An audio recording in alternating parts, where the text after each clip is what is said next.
Every piece of beach glass has a story behind it. What was it once a part of? How did it get broken? Where has it been? How did it get here? We can only guess. But that could be just as true with people.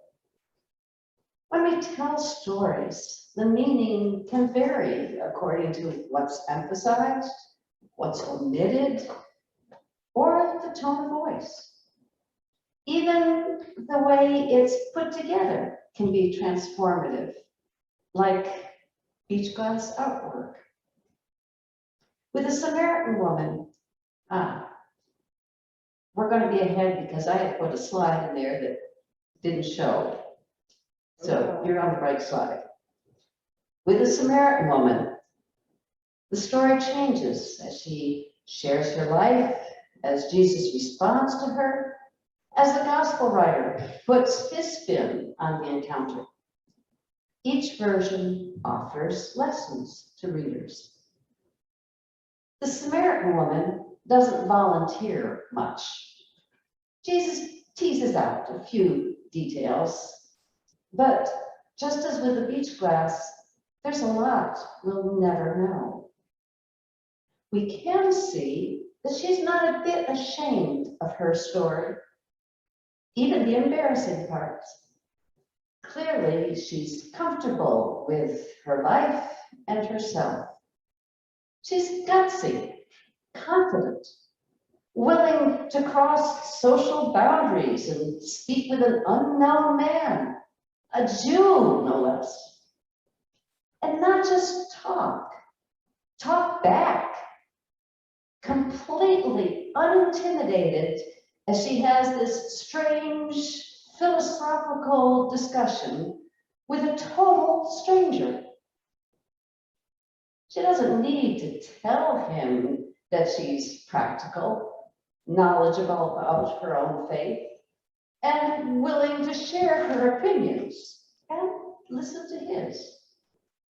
All that is obvious and gives us our first lesson from this passage. We don't always need to know all the details of a person's story to learn a lot about them. Sometimes we just need to listen beyond the words. Jesus isn't shy about crossing boundaries either. He was always willing to meet people, even women, where they were. He fits his own story into the conversation. The interesting thing about that is not just what he tells, but how he tells it. He starts abruptly, every bit the first century male, as he tells the woman, "Give me a drink." Was he really thirsty? Or was this a ploy to start the conversation? Another thing we don't know. Then he draws her in. How could anyone not respond to a teaser about living water, right? That's the one and only thing he chooses to tell her about himself. It's also the one part of his life story, as we know it, that could be helpful to her. Jesus' interaction with the woman and what he tells of himself provides lesson 2. Jesus cares. He wants to know individuals, wants them to know him, and wants only the best for those people. As for the gospel writer, none of the other gospels have this story. Why did he tell it? What does he want us to learn from it? Anyone familiar with the Gospel of John knows the writer is a deep thinker. So we can be pretty sure that there's more going on here than meets the eye. A lot more than letting us know that Jesus can provide us with living water. Jesus interacting with someone most people would know is hardly exceptional. But if we dig deeper, we'll realize that in a strongly patriarchal society like theirs, it's so rare for a woman to play any prominent role that seeing that in this story is a radically countercultural statement in and of itself. The writer is saying, look, Jesus viewed women as important as men. That's a third lesson, even today. The fact that it's a Samaritan woman is lesson 4, and says even more. By placing it in chapter 4, early in the gospel, the writer is telling us that from the very start, Jesus wanted his good news to reach beyond the covenant community of the Jewish people. Lessons 3 and 4 remind us to read between the lines of a story. That's important in any story. When Paul tells the story of Jesus in 1 Corinthians, it's not the story of living water that Jesus tells of himself. It's a story about a cross. Well, this was going to go automatically. Bill, you can forward it. It's a story about a cross and Christ crucified that many would find crazy, foolhardy. Paul takes the punch out of that accusation by changing the view. He switches from our human perspective to God's point of view.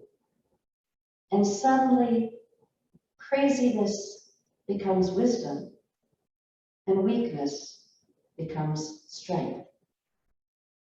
That's a bonus lesson for today. The meaning and power of a story increases whenever we're able to make a personal connection. The Samaritan woman shows us the value of being comfortable with our own story. The parts we choose to tell or emphasize, even in our own head, can make a big difference. Not just in how we feel about ourselves, but in how we relate to others. Jesus' side of that conversation challenges us, just as it challenged her, to make the story of faith integral to the story of our lives. It also reminds us that he cares about us, wants to know each one of us, wants us to know him, wants to offer us a cup of living water, because he wants only the best for us. Those radical undertones about inclusion from the gospel writer may reassure us that we are welcomed. Or they might challenge us to consider the implications and wonder what message Jesus might be sending to us and our society about inclusion. Paul's story also challenges us. Does the story of our faith sound so foolish to our own ears that we're embarrassed to talk about it?